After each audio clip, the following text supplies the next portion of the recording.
Badan Pengawas Pemilu, Bawaslu, RI bakal mengawasi proses rekapitulasi suara di Pilkada Serentak 2024. Anggota Bawaslu Loli Suhenti mengatakan, meski sedang tahap rekapitulasi, tapi pihaknya menemukan sejumlah catatan. Catatan lain, kata Loli, ada 187 kecamatan yang terjadi selisih atau perbedaan data yang disampaikan oleh jajaran KPU RI. Di mana Loli menerangkan adanya perbedaan data yang disampaikan Panitia Pemilih Kecamatan, PPK, dengan hasil rekap oleh tim pengawasan. Kata Loli di Hotel Lagoi Pulau Bintan, Kepulauan Riau, Rabu, 4 Desember 2024. Laporan yang masuk ke Bawaslu di provinsi lalu diproses, lalu kemudian ujungnya adalah seperti itu, rekomendasi yang kemudian ditindaklanjuti oleh KPU. Secara teknis, ketika Bawaslu memutuskan sesuatu, maka kacamata Bawaslu itu kacamata norma, regulasi. Setiap laporan harus ditindaklanjuti, begitu ujungnya A, maka dia harus sampaikan A. Bahwa konsekuensi teknisnya itu sepenuhnya menjadi kewenangan KPU.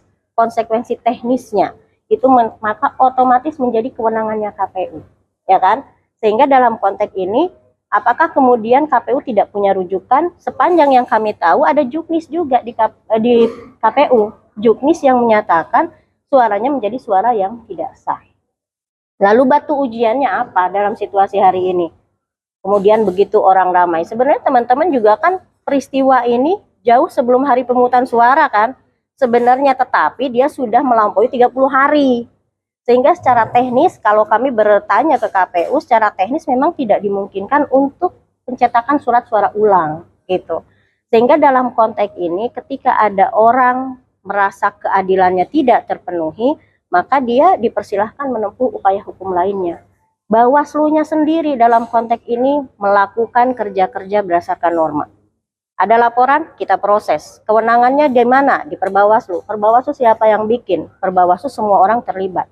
Ya, Komisi 2 ada harmonisasi di Kemenkumham, semuanya. Sehingga ketika proses ini berjalan secara norma, harusnya bisa diterima semua orang. Ada yang merasa keadilannya tidak terpenuhi, ya silahkan tempuh mekanisme hukum yang lain. Tapi secara teknis di KPU koridornya. Soal penurunan tingkat partisipasi. Jangan lupa subscribe ya.